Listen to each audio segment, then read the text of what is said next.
Alléluia. Yesu. Yesu nde Kolo. Gloire au Seigneur dans le lieu très haut. Alléluia. Jésus, Jésus.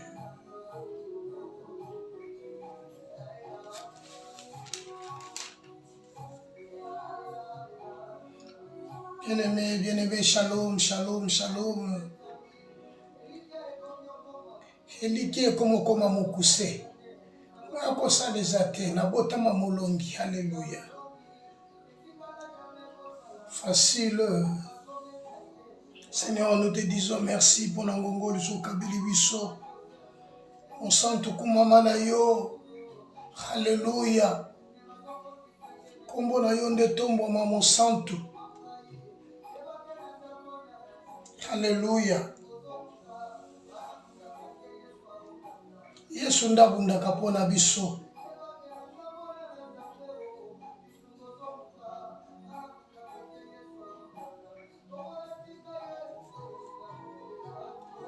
Alléluia. Rabbi, sois béni, sois béni, sois béni, notre Dieu. On a grandeur à Bonzambe na yo. Alléluia.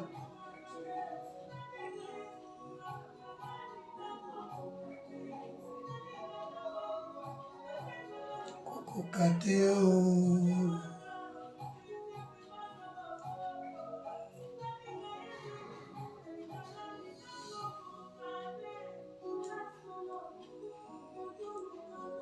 Yonde nzela ya solo Yesu. Yonde mupesi na nyonso. Alléluia. Récite na biso ya vie ya wezande yo. Tumboma na yo Kolo. Alléluia.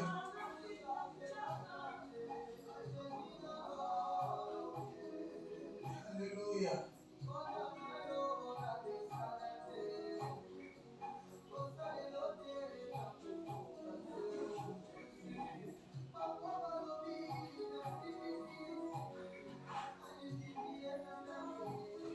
Se justifier na nani.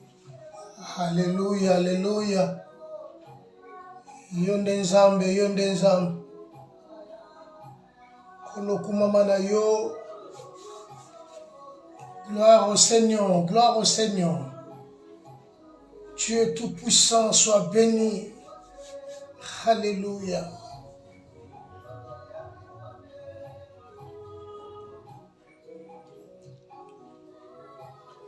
Éternel, merci pour la moment du kabeli biso. Tombo mana yo nzambe na bomoi. Merci pour la grandeur à bonzambe na yo. Merci na ngolu yo sali biso Yesu. Alléluia. Alléluia.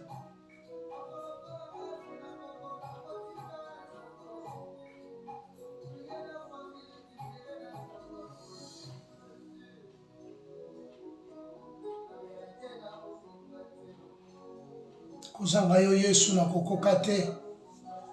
Na kokoka te Yesu tokokimela epai na nani. Alléluia. Yo nde accompagnateur na biso Yesu. Alléluia. Kokota bonganga te Yesu. Yo nde tata. Yo nde nzambe na biso mokonzi na mawa. Amolama na yo Yesu mpona seko na seko. Alléluia. Mon sang, tu as votre vie, merci. Tokokate kozanga yo. Kolo kumama, kumama, kumama, kumama, seko na seko. Bien-aimé, bana nzambe, bien-aimé, Kolo azwa lokumu oyo akabeli biso lisusu dimanche lelo. Le 25 janvier 2026.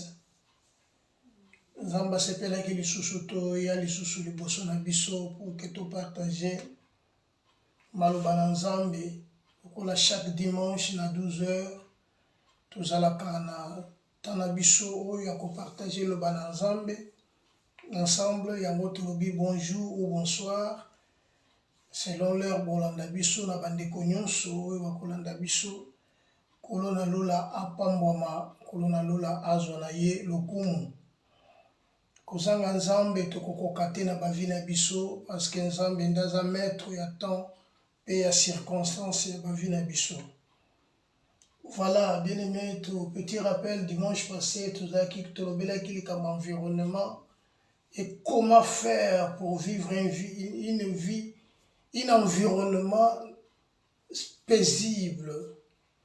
Donc pour vivre cet environnement paisible, l'ange de l'Éternel campe autour de ceux qui les craignent et les arrache tout danger.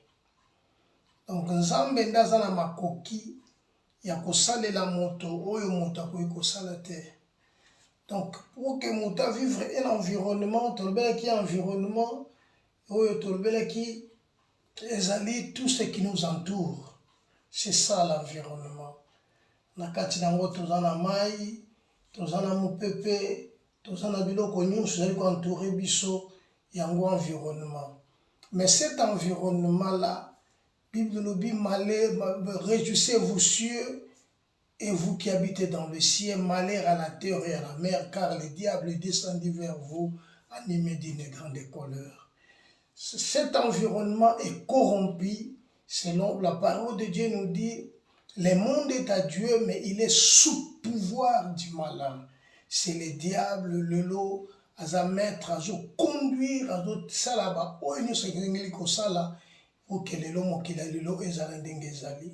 voilà pourquoi pour maintenant vivre dans cet environnement, mais un environnement paisible, c'est seulement si ce qui te se confie et pas une ensemble. Si ça te se s'abandonner par une ensemble, tu accepter Christ comme Seigneur et Sauveur, voilà l'accomplissement de la parole où Jésus dit, je vous laisse ma paix, je vous donne ma paix, je ne vous le donne pas comme le monde donne, mais la paix de Dieu.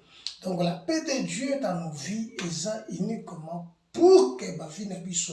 De vivre une vie paisible dans cet environnement, dans cette génération qui est méchante, mais nous allons vivre maintenant dans la paix. Parce que celui qui est en nous, il s'est nommé Jéhovah Shalom, qui signifie éternelle paix. Alors, comme il est la paix, nous allons vivre cette paix-là.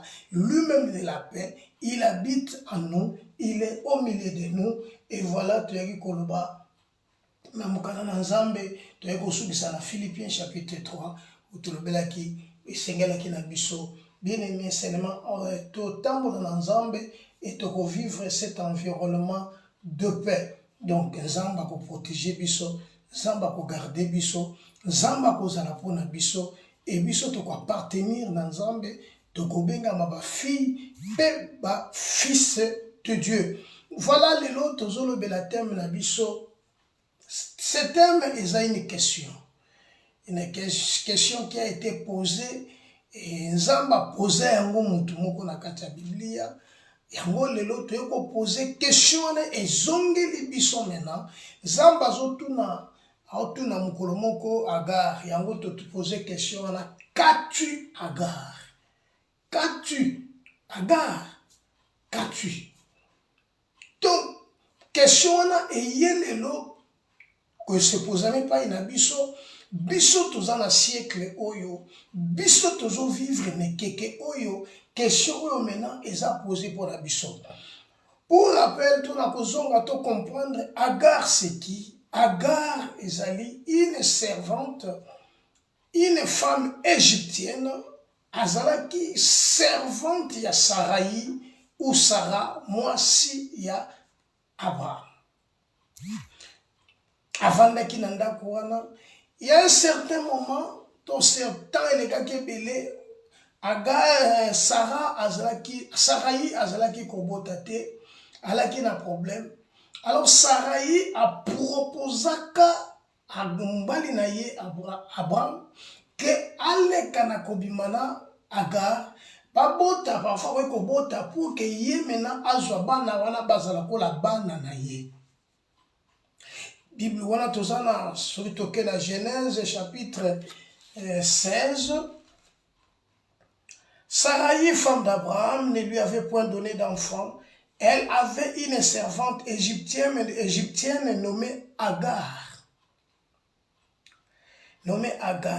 Et Sarai dit à Abraham, voici l'Éternel m'a rendu stérile. Viens, je t'en prie, va vers ma servante, peut-être aurai-je par elle des enfants. Abraham écouta la voix de Sarai.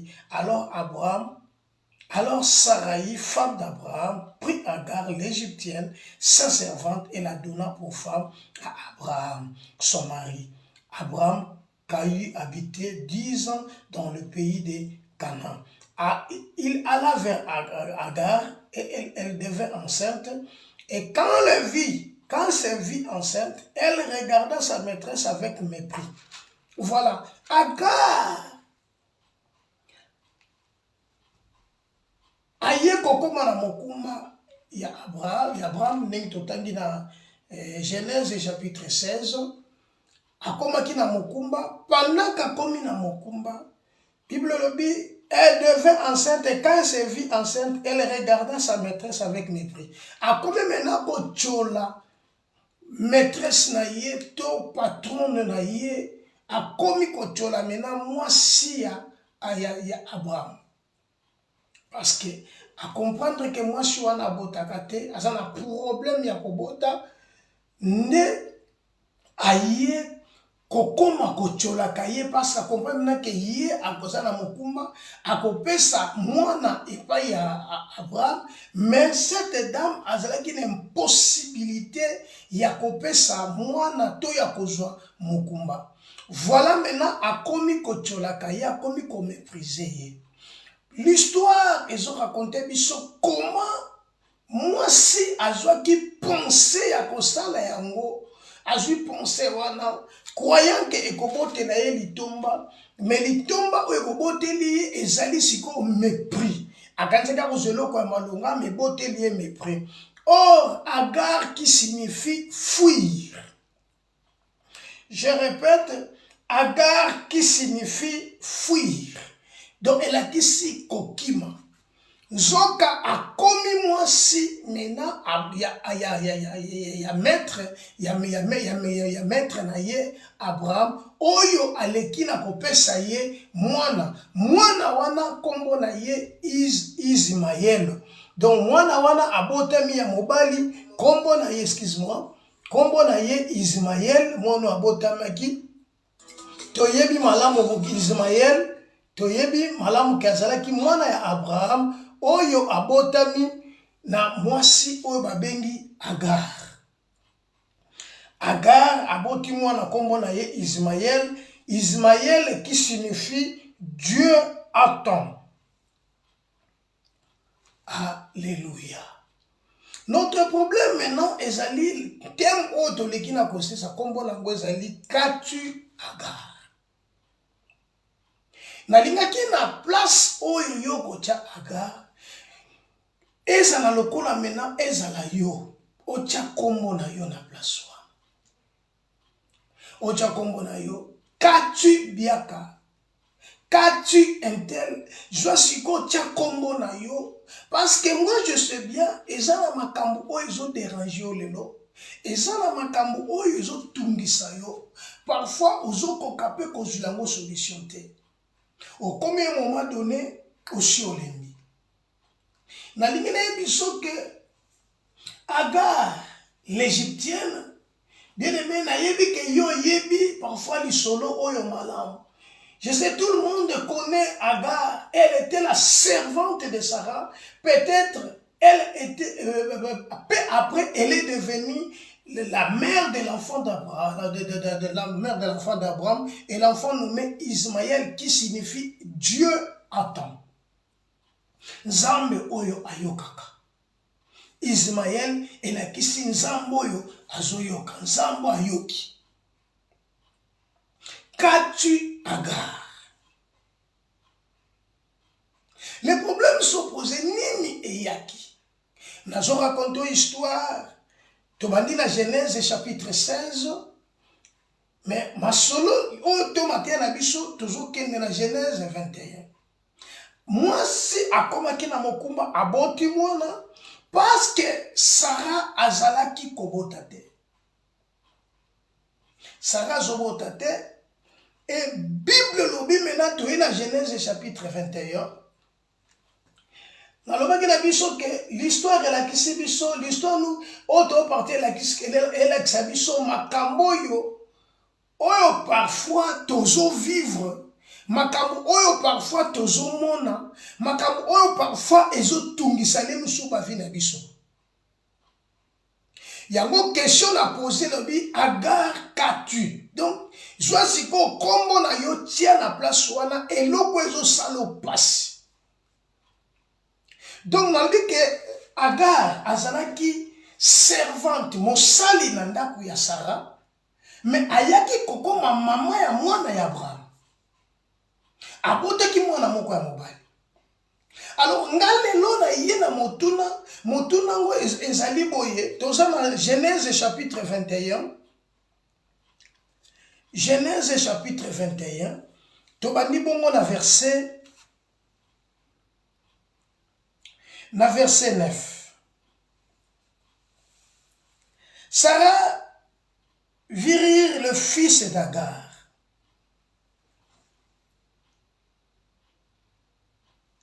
Sarah vit rire le fils d'Agar, l'Égyptienne avait enfanté Abraham.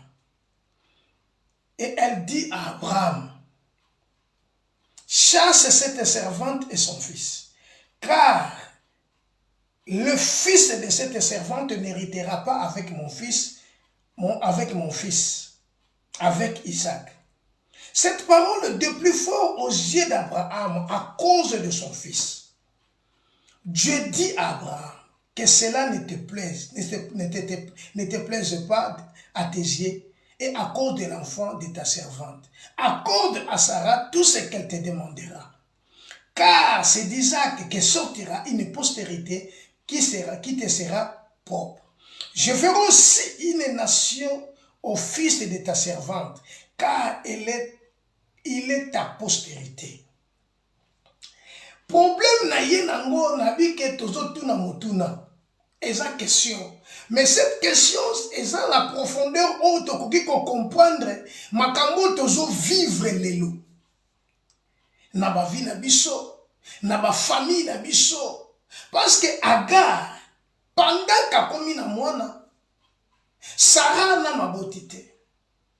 Mais Bible dit dans Genèse 21 verset 1, l'Éternel se souvint maintenant de Sarah, de tout ce qu'elle avait dit.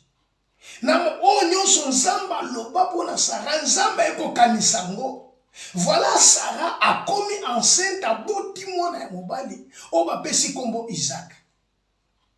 Alors Sarah a commis Koseka maintenant, qui a commencé qu'à Ismaël, parce que c'était Ismaël qui était maintenant l'héritier. Souvenez-vous dans Genèse 15, Abraham a dit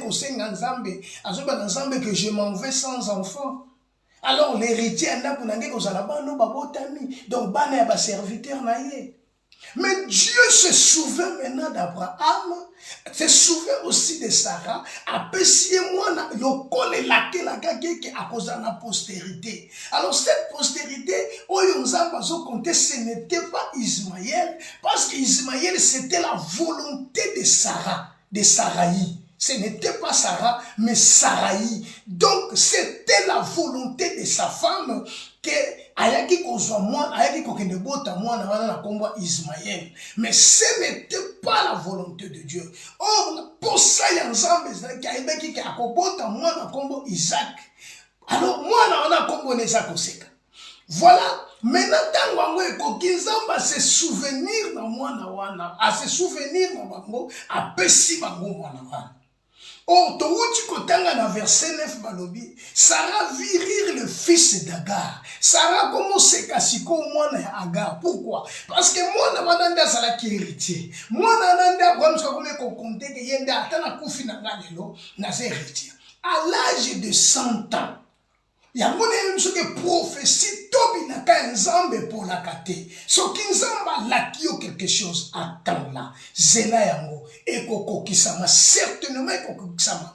Pourquoi? Parce que Dieu n'est pas un homme pour mentir ni un fils de l'homme pour se repentir. Alors nzambe alaka nzambe ekokokisa etango nzambe akokisi problème ya Sarah eza nini? Alors, mwana oyo Ismaël akoki te hériter ensemble na mwana nanga Isaac. Le problème c'est quoi? Il faut maintenant que mwana oyo azala chassé. Aben ye na mama na ye babima bakende. Parce que toza lelo na mwana oyo aza héritier na yo azali selon promesse oyo nzambe apesa. Nzambe alaka bango bakozala une grande prospérité et bakotanga même les étoiles des cieux, même les sables de la mer. Non, ekobima à partir ya Isaac et non sur Ismaël. Malgré que Ismaël qui signifie Nzamba Zoyoka, Nzamba Yoki, Dieu attend.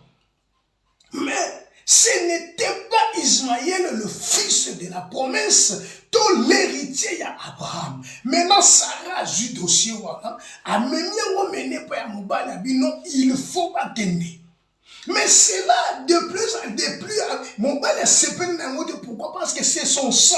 Akoki kotika mwana na yete alekana kokende. Akoki kotika yete alekana kobuko nini boy. Mais nzamba ye ko intervenir na place wana. Nzamba lobi non. Yoka mongongo ya mwasi na yo. Yoka mongongo ya mwasi na yo. Mwana wana na mama na ye bakende. Mais ngai nzambe na kosala mwana wana une grande nation. Voilà mon problème.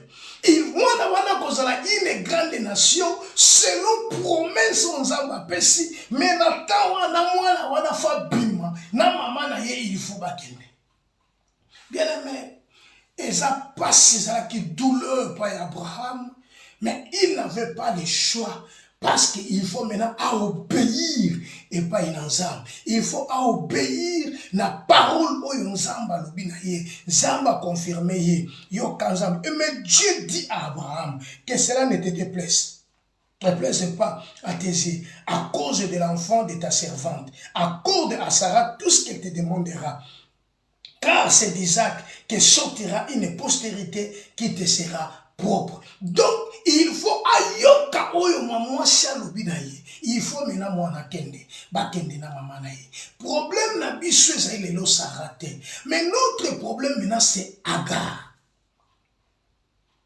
Problème na biso eza Agar. Agar il faut maintenant abima, akende, akende na ye na mwana. Bien aimé tango bazo kende, ba yebi sika ba ko kende te, ba kende ko vanda wapi, ba kende ko lala wapi, il faut ba kende. Azana maboko, azana mwana na maboko. Mwana wana akolia nini, mais il faut obéir akende ndenge elaka na nzambe ezoloma. Bien aimé chaque fois na biso que to ça la partage na biso pe na TikTok. Voilà pourquoi à chaque moment beaucoup de monde que parfois nazo bouger pour na kosala eloko oyo. Bien mais il faut maintenant abima akende. Sarah a décidé qui Abraham a qui na choisi parce que Nzambe allait na intervenir. Abraham se leva de bon matin. Il prit du pain et une outre d'eau et qu'il donna à Agar et le plaça sur son épaule et lui remit l'enfant. Il la renvoya, elle et s'en alla et s'égara dans les 2 heures de Beersheba.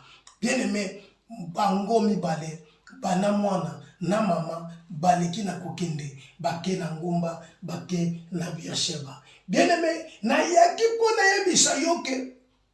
Makambo nyonso yaki conséquence na ezalaki comment? C'est parce que pendant que Agar akomaki na mokumba, akomaki koleka na kochola maîtresse na ye, sans oublier que la Genèse 16, Bible baki nini que maîtresse akomaki ko maltraiter à tel point que alekaki na kokima.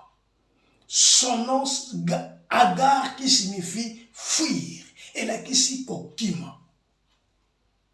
Agar est parti avec l'enfant. Et quand ils sont partis, bakeye Bien aimé, la servante chassait, elle avait qu'une outre d'eau et du pain. Donc, babimisi mwasi na ndaku, aza eloko te na maboko, aza na mwana, aza kaka na mai na mapa. Bako vivre ndenge nini, baza na ndaku te, baza nesika kokende te, bake ko se réfugier na 2 heures ya Beersheba. Bien aimé, c'était difficile. Difficile pour naye. Tango azobima, moi mai ezali, moi lipe ezali bakoki kolia. Nde baleki na kobima bakei. Bien aimé, après Sarah y accoucha, problème est ça, la servante était chassée. Babengana akenda. Na mai, na lipa. Bakei. Et tango bakei, Bible obina verset 15. Quand l'eau et l'outre fut épuisée, elle laissa l'enfant sous des arbrisseaux.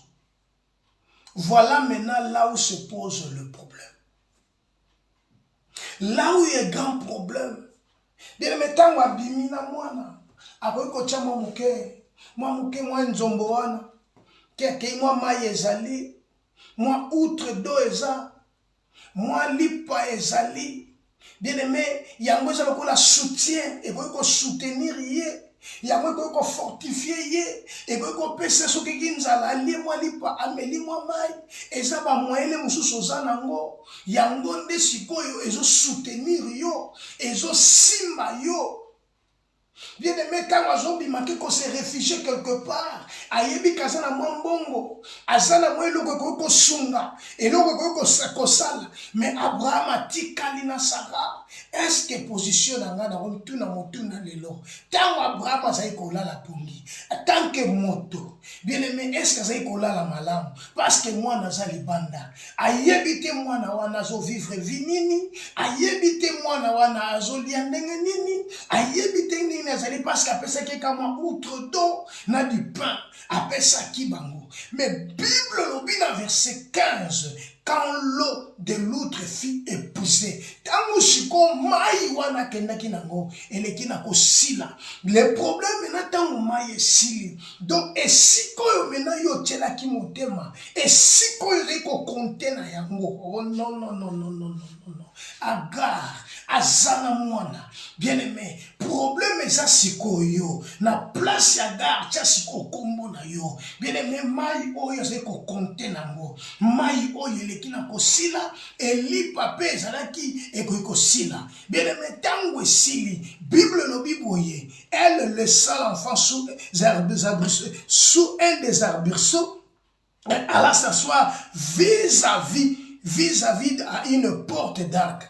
Car elle disait que je ne vois pas mourir mon enfant. Elle s'assit donc vis-à-vis de lui et leva la voix et pleura. Bible lobi na sima dans bloc wana mai esili. Bien aimé, problème na nga na yo ezali tango mai siko eleki na kosila. Mai esili lipesili ya juste ko mwana ake ko tshai na se anzete moko. Bible lobi nzete wana banzete wana banzete moko amikuse les arbrisseaux eza ba arbre plante moko amikuse vivace et ça et comme na mulai moko ba 4 mètres te azui atie ne sika wana ye ake ko vanda mena vis-à-vis asotala alina mona teli waya mwana na ngai na mona teli waya mwana na ngai parce que mwana so kende mai esili anzamba Israël mai esili mai lokole épuisé et sika tchaki confiance na ye et sika contacté na mai wana ke lokola na bimi boye mwa mai yoyo eza bodu ona zanango makasi ona zanango ekoki ko edenga na banzela ndenge na kotambola lokola na zate deja na mwa moyen ekoki bando sunganga kana bimi na kati ndako eko edenga kote na kokende na koko vivre malamu mais akomi na nzela Bible bita kwa komi na nzela mai esili etango mai esili akomomona mena liwa ya mwana na ye na misu boye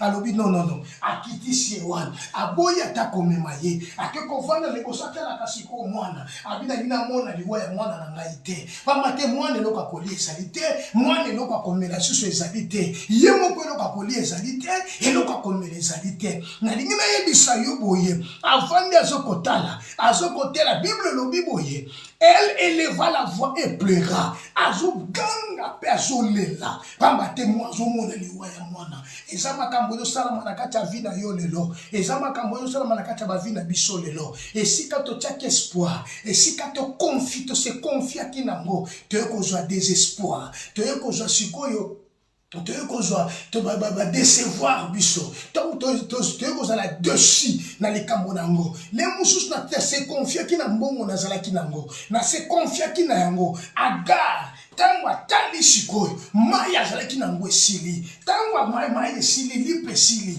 me azala mwana mobali na maboko na ye alors mwana wana sikoyo azokende wapi mwana azokende na kokufa Agar agangi makasi pe azolela pamba tazomona liwa ya mwana abino nalingi na mona liwa ya mwana na ngai te nalingi na mona liwa na mwana na ngai mobali te nalingi yango te vraiment nalingi na mona liwa ya mwana na ngai mobali te elle avait oublié que mwana wana kombo na ye nzamba azoyoka Dieu attend non na ina yebi soke mwana wana tango avandi na se ya nzete mwana mai akomela ezali te donc mai ezali lisungi ekoki kosunga vi na yo ekoki kosunga pense na yo ekoki kosunga etre na yo mobimba ndenge okoki kozalela lelo lisungi eza lisusu te oyebi te nakosala sikoyo ndenge nini nakomi na suka pandake nakomi na suka nayebi su makasi nakosala te Abraham avandi na kati ya ndako na Sarai na Isaac me na kati ya désert bango na kati ya désert mwasi na mwana Agar na Ismaël baza na kati ya désert na bumoto na nga nayebi ki Abraham azali kolala malamu te na bumoto na nga ekokanisa mwana wana malgré kolia koki komela pamba te aza fruit ya entraille na ye mais lokola nzambe nalobaki il faut seulement obéir na voix ya nzambe Bible lobi jugez en vous-même obéir à Dieu que aux hommes toto sabino toto le kana koto sans âme oui il faut toto sans âme mais ça Abraham azo afakanisa mwana nayebi siyo ke na tango wana bien aimé Agar moi azolela elle éleva la voix et pleura et tango agangi makaso ko ganga problème na nga mena yango tango Abraham non Agar azoganga elle éleva la voix et pleura. Verset 17, Dieu entendit la voix de l'enfant. Nzamba yoka ki mama te, mais nzamba yoka ki mungongo ya mwana. Alléluia. N'évitez ce que vous comprenez. Tangu nzamba mama zo ganga, na place que nzamba yoka sikoyo mama. Mais nzamba Bible, Dieu entendit la voix de l'enfant. Et l'ange de Dieu appela du ciel Agar. Nzamba moni mwana pe nzamba ganga ayoki mongongo ya mwana bien aimé tango ayoki mongongo ya mwana nde ayeko benga mama Agar lui dit Agar il appela et l'ange de Dieu appela du ciel Agar et lui dit qu'as-tu Agar Qu'as-tu Agar? Problème est maintenant qu'as-tu Agar? Agar ozana nini? Agar nini ezotungisa yo? Agar problème na yo ezali nini? Agar ozolela pona nini? Agar ovandi musiko ozotala liwa ya mwana pona nini? Agar azoganga. Agar azoganga zolela. Agar azoganga. Nene bisole loke pona likambo na yo ezotungisa yo. Esiko ozolela. Belemele musumu tazomona yo te. Mezana nzambe moko na lola koyi komona yo. Agar azolela. Agar voilà bien aimé tango Agar azolela. Problème ezali ke Agar azolela. Nzamba bengiye Agar. Ne crains point, car Dieu a entendu la voix de l'enfant dans les lieux où il est. Nzamba yoki mongongo ya mwana ni siko yo lekaki na kotika ye. ne siko yo le kaki na kotika ye. Bien aimé, et siko yo le kaki na ko perdre confiance, et siko yo le kaki na ko perdre ma capacité. Bien aimé, la servante était chassée avec l'eau et seulement et du pain. Donc l'eau et du pain, c'est le soutien de l'homme. C'est là où quelqu'un place sa confiance et maintenant est détruite. Alors l'homme commence maintenant à se déranger et voire même de perdre sa foi. Donc muta comme il a souka si quoi comme kotala na sina lembi espoir ne sika na ki na go sesili na kokende le susu wapi jusqu'à tel peu que alinga perdre foi. Tout ça, c'est pourquoi? Parce que tu as placé ta confiance aux choses terrestres. Et au dit que nous n'avons pas de terrestre et passager. Bien aimé, tu as ta confiance quelque part dans l'ensemble. La Bible dit, et l'homme qui se confie à l'éternel et qui prend l'éternel pour son appui. Car si yo dit que péché pas na biloko eza passager. Et ça biloko ele kakana yango. Ya nana biso de konanga libale koleka. Nana biso de konanga bana bakoleka.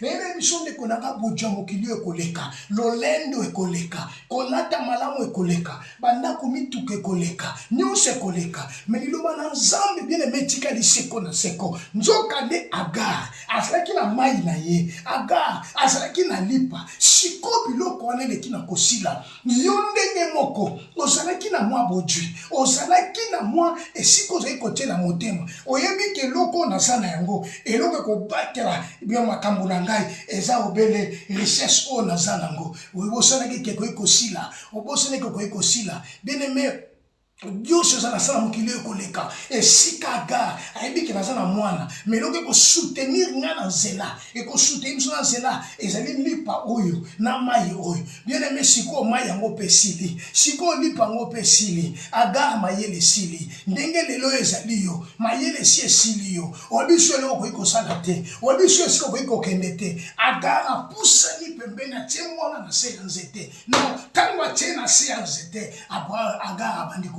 Agar azolela, azoganga azolela. Nzamba yoki ndesika nzamba tuna kimotuna. Nzamba yoki mwana. Parce que mwana kombo na ye ya wazoko yoka. Nzamba yoki ye. Na ene biso ke nzamba zo yoka. Nzamba zo yoka. Mais problème ezali siko ezande yo. Agar atelemi batunye kaka motuna. Qu'as-tu Agar? Problème ezanini Agar? Agar obosani nyonso Nzamba sala pona yo. Obosani bolamu Nzambe na kati ya vi na yo. Obosani makambo Nzamba loba na yo na vi. Obosani kombo ya mwana wana. Na lobaki na kosala une grande nation. Mwana wana kokufa te. Agar atiaki yo nazotala abina mona liwa ya mwana na ngai te. Na mona liwa ya mwana na ngai te. Qu'as-tu Agar? Ne crains point kobanga te ezana bato lelo ba osalela Nzambe mais lokola age si epusani oh non libale zate ndeko akoma kobanga akoma ko se poser ba question na kosuka wapi na kobanda ndenge nini age pesi ekei kobota pe na botite bana na botami que ce soit 50 ans yango 46 ans yango 47 ans yango lelo nga na kosuka wapi nazaka kaboy nazana mutu te bien aimé lisungi na mutu na mokilo ezali pamba. Bible bimama mbeba kikaka en Égypte pour na koluka lisungi. Malheur à ceux qui descendent en Égypte pour trouver la secours. Mais le secours de l'Égypte n'est que vanité. Non, secours de l'Égypte n'est que vanité. Ya lisungi ya mokili ezali kaka pamba. Bien aimé, nzoka ndeba to ba se consacrer pas ina Nzamba. Bien aimé ba monde ba ko vivre. Yoka Nzamba yeko lukaga, ayeko tuna ye motuna. Eloko nini? Likambo nini Agar? Problème na yo ezalini Agar. Problème na yo ezalini. Ngai Nzambe na yoki mongongo ya mwana. Nesika oyo mwana azali. Lève-toi. Tellement. Tellement. Bien-aimé Mayesili. Bien-aimé Mayesili. Mayesili lipesili. Bien-aimé Mayatesili. Lipesili. Nzamba lobi siko telema. Nzamba lobi telema. Lokola Mayesili. Lokola lipesili. Et siko yo chaki motema. Bien-aimé, téléma. Les secours de l'Égypte n'est que vanité. Si qu'on est yo téléma. Zamba yeko bisoka ka téléma. Alors, oui, téléma. Joie-moi. Bien-aimé, téléma. Là où tu as perdu la grâce, là où tu as perdu tout ce que tu as perdu, bien-aimé, il est maintenant temps de te lever. Lève-toi maintenant. Agar se pose des questions. Agar, pendant qu'Azol est là, Azol komituna sikomo tuna na kosuka wapi. Mwana moko na bota kakayeyo. Mwana mwazo kende. Voilà, elle n'a plus rien. Elle n'avait plus rien à donner à l'enfant. Elle ne savait plus quoi faire. Et c'est la solution. C'est dépasser. La seule solution, c'est de poser l'enfant à côté de lui et voir comment il va mourir. Oh non, non, non, non, non, non. Ah, bien aimé, voilà maintenant là où il n'y a plus de problème. Et que c'est quand l'eau est finie, tango maye silio. Tango mayele silio, tango le sungi eza le susute, tango makasi esi silio, tango nyonso, espoir nyonso s'envoler. Bien aimé, oyebi sous ce logo sengeli au salate, parce que l'espoir est accueilli. Elle était là, elle ne pouvait rien faire, l'eau était épuisée. Et parfois, tout ce que tu as fait, où tu avais mis l'espoir, mais il n'y a plus rien. Même tu ne vois plus de secours. Attends, tu as soumaillé aux hommes les susute. Mais vous allez qui les moussoutans, vous allez qui n'ango, vous allez quoi aider.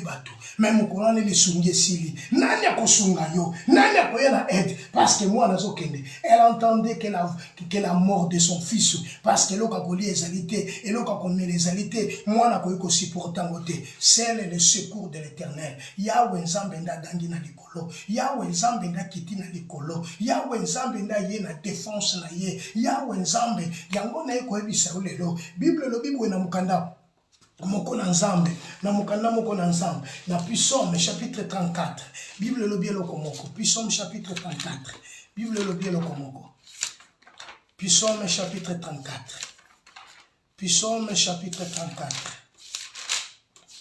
Psaume chapitre 34 Psaume chapitre 34 le verset 7.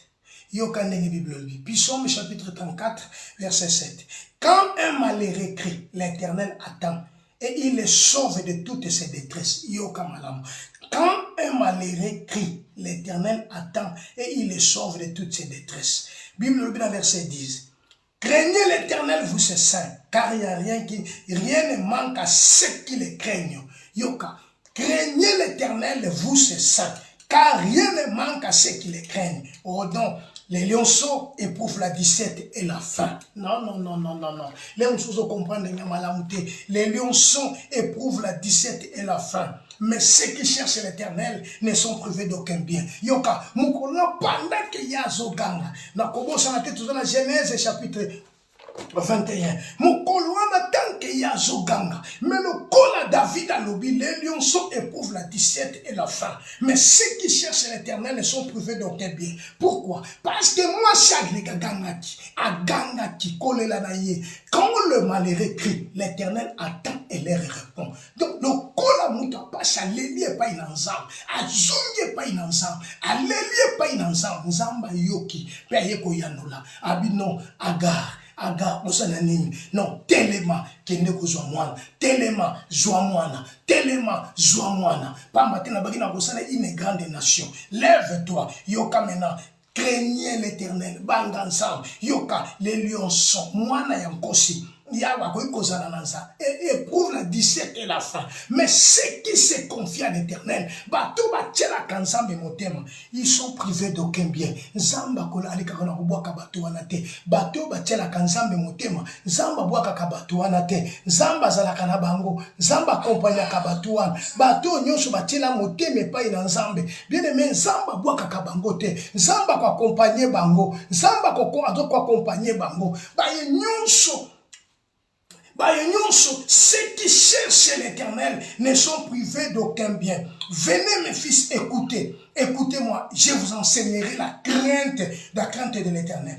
Les lionçons éprouvent la disette et la faim, mais ceux qui cherchent l'Éternel ne sont privés d'aucun bien. Batonyoso baluka kanzambe. Moi, shoya gangaki. La Genèse chapitre 19, 21. Bible lobi ke azaiko ganga makasi pe azolela. Pendant qu'azolela, yoka eloko impressionné nga makasi na likambo. Malgré azui mwana. Non. Malgré Azuimwana, malgré Malobina, lève-toi, lève-toi, Yoka. Tozalaki na verset 18, lève-toi et prends l'enfant, et saisis-le de ta main, car je ferai de lui une grande nation. Pendant que y a Azuimwana, mais problème na yezali, mwana zali malam, mais mai na kopesa ye, nini na kopesa ye, bien mais espoir eza susute, na kopesa ye nini, na simi oui, na saisir ye na maboko nanga, na ame akolia nini, na sepela kanazambe. Bible dit l'Éternel ouvrit les yeux. Non, Yesu Nazareth, yoka, landanga malam, yoka, Bible dit oui. Verset 19. Et Dieu lui ouvrit les yeux. Nzamba fungolie mena misu. Et sika ye espoir esilaki. Et sika ye makasi esilaki. Et sika mayele esilaki. Et sika yomona koko kalisusu te. Bible dit que l'Éternel ouvrit les yeux. Nzamba fungolie misu. Et quand nzamba fungolie misu, elle vit un puits d'eau. Amoni siko sika. Mais pendant tant ça va na kawana, tant ça va na kine sikawana, azaki komona maïté, azaki komona maïté, azaki komona ngote, bien aimé, azota la moine, pambate, misu na yeso mona maïté, mais lokola nzamba fungoli misu, ina misoko de nazo bonde na nzambe kakutana na yo, nazo bonde na nzamba fungolo misu le kana komona, nazo bonde na nzambe ke lole fungo malikolo na yo, nzamba moni sa yo ala kisa yo vi na yo, bi afungola yo misu o comprendre, parce que jusque là non comprendre te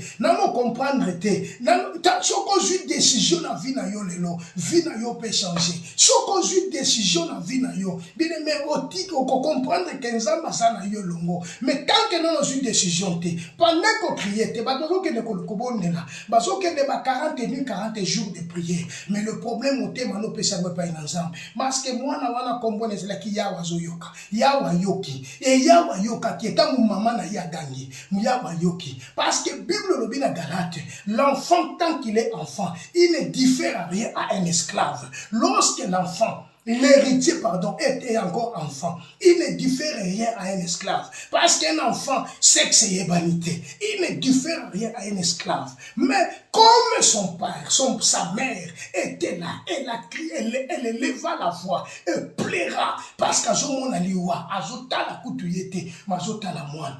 Bible dit que les hommes habitent des kosimaye, avec simba. Et si quand il y a les kagina velo, les kagina kobuaka, les kagina kotika, zamba lobi si joie yango na ma saisi les de tes mains asimi yango na maboko na ye. Bible dit que nzamba fungoli ye misu. Etant nzamba fungoli agar misu. Oye legisaki kokima. Nzamba fungoli ye misu. Tangu nzamba fungoli ye misu, elle vit un puits d'eau. Elle alla remplir l'outre et donna à boire à l'enfant. Yokali sungi na nzamba. Tangu nzamba fungoli ye misu. Nzamba fungolo misu lelo. Nzamba fungolo misu lelo. Kenzela ozolanda eza nzela malamu te. Nzamba fungolo misu lelo. Mobali ozolanda wana za yete nzamba bongsela yo. Nzamba fungolo misu lelo. Mwasi wana eza yete okokufa pamba. Nzamba fungolo misu lelo. Musalo zokende wana eza yango te nzamba bongisela yo. Nzamba fungolo yo misu lelo. Amonisa yo lola mobimba na yango. Nzamba ozolanda eza yete. Bible bi ekolo na ekolo eza na nzambe na yango esambelaka. Mais néanmoins nous adorons l'Éternel Dieu. Alléluia. Nous adorons l'Éternel Dieu. Voilà pourquoi Josué avait tout compris. Josué a dit, si vous ne trouvez pas bon à servir l'Éternel, choisissez aujourd'hui qui vous voulez servir.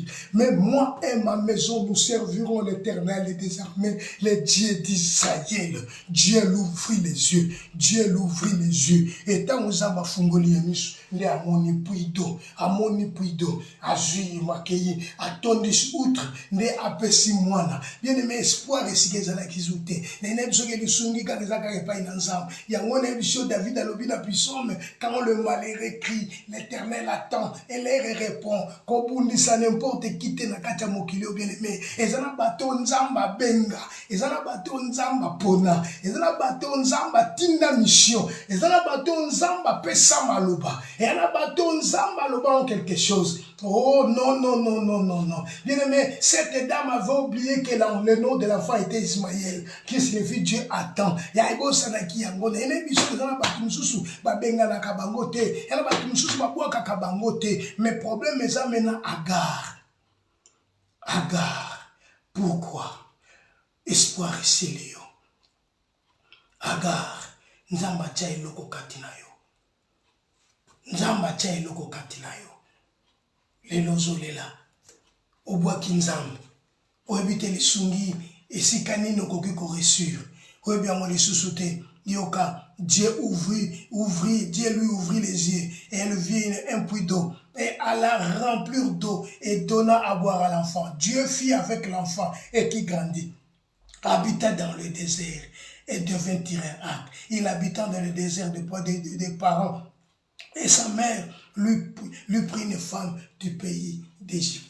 Mwana wana kolika na kati sobe akolika na kati sobe yango nde komaki mboka na ye parce que nzamba plaça ki esika wana bien aimé zala ne siko nzamba plaça yo zala ne siko nzamba tia yo zala ne siko nzamba bengela yo zala ne siko nzamba tinda yo zala ne siko bien moyo kaki mungongo nzambe zala ne siko yango Bible bina abandonnez pas vos assemblées bien aimé na ina yebiso ke nzamba zamour nzamba fungoli emisu pendant zalaki kolela azolela azotala mwana bien-aimé puye ezali wana mais azomona puye te azomona yango te pourquoi azomona parce que miso za ya kokangama parce que alekaki na koabandone nzela nzambe abengaki eza ndenge moko yo lelo lokolo yoki te mais yebe eloko moko les lionceaux éprouvent la disette et la faim mais ceux qui cherchent l'Éternel ils sont privés d'aucun bien. Bato baluka kanzambe, bazamba pime la kabango eloko te, baza privé te ne loko moko.